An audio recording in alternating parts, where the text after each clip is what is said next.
Almost 4 years ago, I quit my soul-crushing job in corporate America to become a full-time real estate investor. And in this video, I'll go through 7 different steps that I took to get out of the corporate world and start something on my own.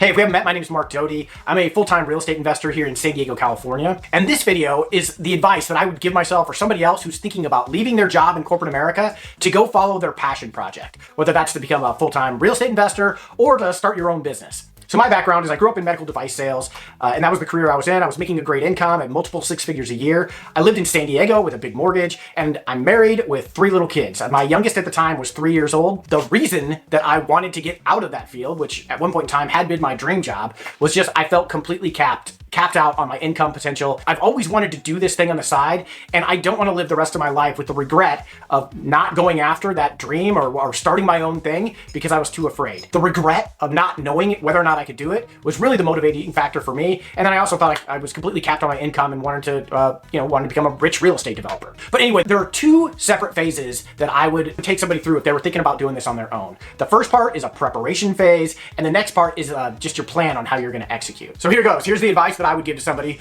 who's thinking about leaving the corporate world to start down the path of entrepreneurship. The first step is kind of cliche, but it's to figure out and become really clear on why you want to do this. If you hate your job or your boss, maybe you should just switch jobs or careers. Maybe you can become an independent consultant or go work for somebody who's already in the industry where you can learn from them and also still receive a paycheck. Being an entrepreneur is a difficult and sometimes it's a lonely path. Maybe there's another one you can take that gets you to the same result, but with less risk. In my case, I had a really good job in medical device sales, but I was sick of working for somebody else. There were constant threats of layoffs or restructuring. I considered going to another company, but in the corporate world, I thought it would really be the same thing. I would be working for somebody who I didn't totally agree with and always have the threat of losing my job. I wanted to go work for myself because I wanted to be able to determine how much I could earn based on how good or poorly I executed on my plan. So if you're thinking about leaving your job to go off on your own, just know that it's going to be kind of lonely, there's a lot of risk involved, and you really need to map out what success looks like before you take the leap. Maybe there are alternative paths that you could take that get you to the same endpoint, but with less financial risk. If you're dead set on becoming an entrepreneur and this is what you're going to go after,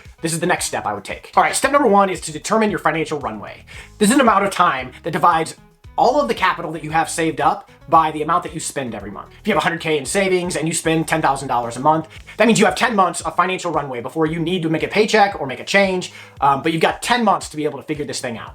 So the painful part of this in the very beginning is going through all of your accounts and determining what that monthly spend rate is. Well, what I did is I went through about 6 months of all my bank statements and just tallied up the amount that I was spending, came up with a 6-month average, and that was my burn rate, how much cash I was burning through every month if I wasn't making a paycheck. And then one of the things that you can do to extend your financial runway is to eliminate all the things that you're spending money on that you really don't need. Subscriptions, eating out, just the little extra things that are eating into the amount of time before you're going to have to make sure this thing is successful. So I cut back on pretty much everything I could. I'm a big proponent of trying to make more money rather than cut back on all the spending. But during this phase of entrepreneurship, I tried to cut everything out to extend that financial runway as much as I could. So you're going to need a chunk of money to be able to pay your bills while you're putting everything together, but then you're also going to need capital to be able to build your machine. So whatever you're building, it's going to require capital to put it together, but it doesn't have to be your capital. You could be putting funds together from an old business partnership or your boss, or maybe you can take out a line of credit from the bank or put a HELOC on your primary residence. The capital doesn't have to come out of your pocket directly, but you do need to figure out how much you're going to need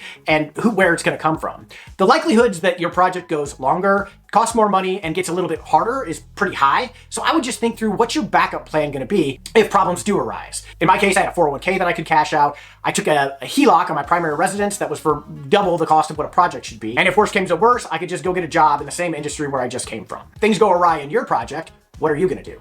Next is to figure out how long it's going to take between when you quit your job and stop having any kind of income until your project is successful and you're getting cash deposited into your bank account. How long is that going to take? So in my case, I'd scrape together about a year's worth of financial runway. I'd cut back on every expense that I could come up with to try to extend it as much as I could. I tried to cut out almost every optional expense that I could. This was 2019, so interest rates were really low, and I refinanced both of my properties to again cut back on my mortgage expenses. I cut out cable and any other monthly subscriptions because I really wanted to extend that financial runway and give myself as much safety as I could. I do infill projects here in San Diego where I buy a small house on a big lot and then utilize the new ADU regulations to build additional units. Under that umbrella, you've got a bunch of different exit strategies. You can either go through the entire build, refinance, and hold them forever, which would be the ultimate goal, but you can also sell after you build, or you can sell after you do the entitlements, depending on how much capital and time you have. In my case, I had a year's worth of capital to hold me off for the financial runway. I had about $200,000 or more for the HELOC to actually execute on the project. And I thought the whole thing would take about 8 to 12 months to buy the house, get the entitlements, sell it all, and then receive the payment for the sale. Today, I would probably find a capital partner who would fund that entire project. And then when we sold, we would split the profits. But at the time, I was doing this on my own. So I had about a year's worth of financial runway. I had a couple $100K to be able to execute on the project. And I thought the whole thing would take between 8 and 12 months if things went really bad. So the next thing is, who do you want to recruit onto your team?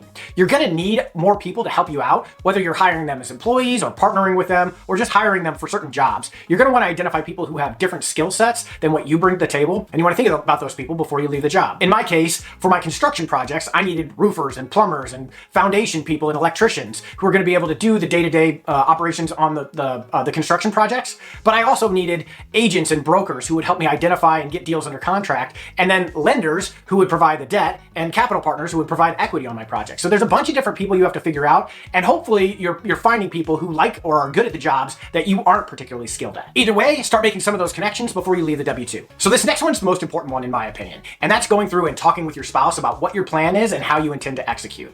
It's a little lower on the list. I think you first need to think through all of the steps that I just went through before you go and talk to your spouse if they're not already really involved in the planning process. In my case, my wife really didn't want to have anything to do with my real estate business. She was happy that I was in medical device sales and was also happy that when I came home at the end of the day, I was able to put work away. But I was able to convince her that my plan for working for myself would be more profitable for us in the long term, even if in the short term it meant that I was going to have to work some longer hours and go through a little bit more stress. But I sold her on the idea of building this business because I had a very thorough plan. I had capital involved. I knew who I was going to bring onto the team, and I knew how long it was going to take. So in the end, I won her over, but I did it because I had a thoughtful plan, and I think you should really think through your plan before you go and talk to the spouse. Now, in that conversation, she definitely had some questions that I needed to answer. And the next one on the list is, what are you going to do about health insurance? So for me, I've got 3 little kids, and all of our health insurance was covered by my company plan. However, my wife is a nurse, and all we had to do was switch over to her insurance, which was not really that difficult. But for other people, that might not be the case.